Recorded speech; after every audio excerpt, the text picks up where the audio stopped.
Bon, du coup, les gars, on en sait un peu plus par rapport au drama qu'il y a eu entre TK78, Inoxtag, son manager. En gros, TK s'est fait virer du Grand Rex lors de la diffusion du film d'Inoxtag. Et je voulais donner mon point de vue justement sur les nouvelles infos. Ceux qui veulent voir l'avancée de Shrek City, ajoutez-moi sur Instagram, la cagoulzonk. Qu'est-ce qu'on sait de nouveau dans cette histoire? Vous allez voir, c'est très drôle et vous allez voir la mauvaise foi de certains. D'ailleurs, on a vu Mastu aller au Grand Rex avec des lunettes de soleil. Peut-être que c'est une star d'Hollywood, on sait pas. Ou peut-être. Ce qu'on sait, c'est que la personne qui a viré TK78 et Gianni du Grand Rex, donc c'est pas Inoxtag lui-même, c'est pas le patron de Webedia, parce que j'ai vu ça, j'ai vu des gens qui disaient que c'était le patron de Webedia, mais c'est bel et bien le manager d'Inoxtag, qui s'appelle donc Mathieu, que je connaissais pas du tout, voilà. Sûrement vous le connaissez, je pense que oui. Et donc c'est lui qui serait allé voir TK78, donc même pas de bonjour, rien, même pas de formule de politesse, hein. T'as rien à faire ici, tu dégages de là, pas de pointeur ici, etc. Enfin bref. On apprend également que c'est pas Inoxtag qui a invité directement Zekeri78 à l'événement, c'est Mathis. Mathis, celui qui a monté l'Everest avec Inoxtag, comment on peut appeler ça, son guide, son formateur quoi. Donc c'est Mathis qui aurait invité Gianni et TK78 à venir voir le film au Grand Rex. Voilà, ça, on en est sûr, parce qu'il y a des vidéos, etc. Ça, on en est sûr. Mais du coup, je vais revenir sur plein de petits points, vous allez voir. Le premier point, c'est Inoxtag, il n'a pas pris la parole sur les réseaux, mais il a pu parler en message privé avec Gianni, TK ou d'autres personnes. Il a expliqué que lui, il n'était pas du tout au courant que TK venait.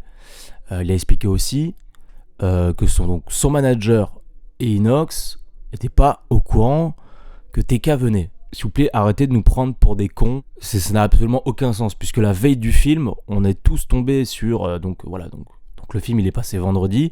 Donc le jeudi soir, enfin même jeudi dans la journée, moi je suis tombé sur plein de TikTok où TK expliquait qu'il était invité au Grand Rex et qu'il allait se rendre au Grand Rex. On est tous tombés sur ces vidéos-là sur TikTok, ça a pété, ça fait beaucoup de vues et tout. On est tous tombés sur ces vidéos-là. Je suis désolé, franchement Inox, je l'adore, son projet il est incroyable et tout, mais si, je pense qu'il était au courant, il a vu ces vidéos-là, donc il était au courant qu'il allait venir. Voilà, ça c'est sûr. Et à première vue, il avait pas l'air d'être contre ça. Je vais donner un point de vue un peu cru, peut-être que c'est certainement faux, mais vu le comportement de ce manager, c'est pas forcément impossible, mais... Ce qui est sûr, c'est que Inox était au courant, donc le jeudi soir, il est forcément tombé sur ça. Son manager également, il était au courant, faut arrêter. Le frérot, il a TikTok, il a les réseaux, tout le monde sait, tu sais, genre, tu passes 1 heure sur ton téléphone, tu connais les news, les nouveaux trucs qui pop, tu vois, les nouveaux trucs. Donc ça c'est sûr, Inox était au courant, il avait pas l'air d'être contre ça, du coup, son manager était au courant. Et moi, je pense que le manager, il était au courant que TK allait se ramener, et qui s'est dit... Ça se trouve, le manager était au courant que TK allait venir et il s'est dit je vais le dégager devant tout le monde pour, je sais pas, pour se glorifier ou se donner une... Du coup, à mon avis, peut-être dans sa tête, il voulait se donner une bonne image du mec qui accepte pas telle ou telle personne et tout. Finalement, pas du tout. C'est pas impossible, les gars. Franchement, c'est pas impossible. Que le manager savait et qu'il avait déjà prévu d'aller voir TK et qu'il avait déjà prévu de faire son sketch. Moi, je pense que c'est pas impossible. Que tu vois, le manager... il est prévu son sketch à la base, qu'il avait prévu de le dégager de cette manière-là. Encore une fois, c'est peut-être pas du tout ça, tu vois, mais bon. Ensuite, il y a des gens qui disent que c'est la faute de Mathis. Donc des gens disent que c'est la faute uniquement de Mathis. Non. Parce que déjà, pour moi, Mathis, je trouve que c'est un mec bien, parce qu'il est même pas dans le milieu de YouTube, il connaît pas tout ça. Il a quand même voulu faire plaisir, frérot. Il a vu que... Je pense qu'il connaissait TK, je pense qu'il connaissait déjà TK sur les réseaux et tout. Et franchement, Mathis, bravo à toi, frérot, parce que t'as voulu faire un petit geste, être gentil, tu vois, être bienveillant, c'est juste un geste de bienveillance, tu vois. On n'a pas demandé à TK de venir sur la scène et nous faire un discours, tu vois. Moi, je suis pas d'accord. Je trouve que Mathis, justement, il a la main sur le cœur. Il est même pas dans ce milieu de requins qui est Internet, les réseaux, les TikTokers, les YouTubeurs. Et il s'est dit, allez, je vais faire un petit geste, je vais les faire venir et tout. Voilà. Donc, franchement, Mathis, bravo à toi. T'as plus de couilles que certains. Et t'es même pas dans le milieu. Donc, franchement, Mathis, grosse force à toi. T'es un bon gars. Franchement, t'es un bon gars. On en revient au problème à la base, c'est que c'est la responsabilité du manager à la base. Voilà. C'était au manager de dire à Mathias et à toutes les personnes qui pouvaient inviter d'autres personnes à l'événement, de dire, les gars, si vous invitez des gens, faites attention à telle ou telle personne, ou alors vous me prévenez, etc. C'était au manager de faire ça avant. Voilà, le manager l'a pas fait, Il a fermé les yeux sur qui pouvait inviter qui. Il a fermé les yeux. C'est comme ça, c'est de ta faute. Mathis a donné des places à ces personnes-là. Il n'y avait aucune raison que toi, tu les dégages comme ça. Donc non, c'était ta responsabilité. Donc en plus, derrière, tu te permets de l'humilier devant toutes ces personnes-là et de mal lui parler, de lui manquer de respect. Je peux t'assurer que si ça n'avait pas été TK, ça aurait été une autre personne, frérot. Ça se serait pas passé comme ça, parce que TK, c'est quelqu'un de...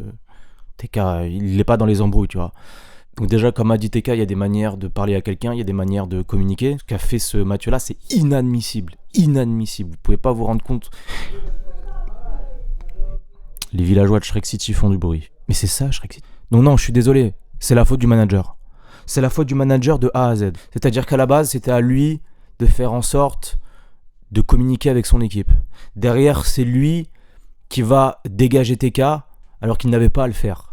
Derrière, c'est lui qui lui manque de respect de cette manière-là et c'est inadmissible. Donc voilà, c'est tout. Voilà, c'est la pure et simple vérité. Le Grand Rex, cette salle de cinéma, c'est pas le tribunal. Est-ce que vous pensez pas qu'à un moment donné, TK, il a payé sa dette toutes ces années?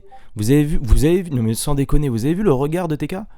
Vous avez vu son langage corporel? On l'a jamais vu comme ça. Vous pensez pas qu'il a payé sa dette? Vous pensez pas qu'il a payé sa dette depuis le temps? Certes, ce qu'il a fait, c'est grave ce qu'il a fait, mais est-ce qu'on est obligé de le mettre au niveau d'un crime? Non, pour moi c'est pas un crime. Ce qu'il a fait, il regrette, c'était pas à faire. Et vous savez comment il est, TK, c'est quelqu'un de très naïf et des fois il est dans le déni. Je pense qu'à cette époque-là, avec cette fille, il était totalement dans le déni. Il avait des problèmes d'alcool. Il se rendait même pas compte, c'était même pas comme s'il était au courant. C'était même pas comme s'il était au courant de sa connerie qu'il faisait, tu vois. Mais enfin bon, je pense qu'avec toutes ces années, je pense qu'il a payé sa dette. C'est quoi cet acharnement? Bientôt il va rentrer dans un McDo. Le manager du McDo va faire « Ah non, désolé, non, mais ça va pas ou quoi ?» Non, mais ça va pas. Donc maintenant, je pense qu'on attend tous des excuses publiques de Mathieu, le manager. Et des excuses sincères. Parce que pour l'instant, on n'a rien du tout. Alors sûrement que monsieur va trouver des excuses et justifier son acte. Pas du tout. À un moment donné, il faut porter ses couilles. Tu es responsable de A à Z. Voilà. Tu es responsable de A à Z, je suis désolé. Maintenant, il faut porter ses couilles, il faut prendre ses responsabilités, s'excuser publiquement de ton geste et de te rendre compte que ton geste n'était pas à faire. Voilà, c'est tout. Ça reste que mon avis. En tout cas, par rapport au projet d'Inox, incroyable. Honnêtement, je préfère voir un mec comme Inox qui est investi dans ce qu'il fait que de voir des mecs comme Mastu qui recyclent le contenu, tu vois. C'est toujours recycler le contenu, tu vois. Moi, Inox, j'ai beaucoup de respect parce que le mec, il a 22 ans, il est multimillionnaire et quand même, tu vois, il se la donne. Il se la donne pour tous ces gens, il a envie de faire plaisir, tu vois. Donc franchement, bravo. Bravo. Je suis désolé pour Inox qui est ce petit drama qui vient un peu, on va pas dire gâcher la fête, mais qui vient un peu foutre la merde et tout. Mais à un moment donné, Inox, c'est toi aussi d'aller voir ton manager et dire frérot, là t'as merdé. Frérot, là t'as merdé. Moi je suis pas comme ça, la preuve. En tout cas, voilà, ça restait que mon avis. Bienvenue dans la résistance.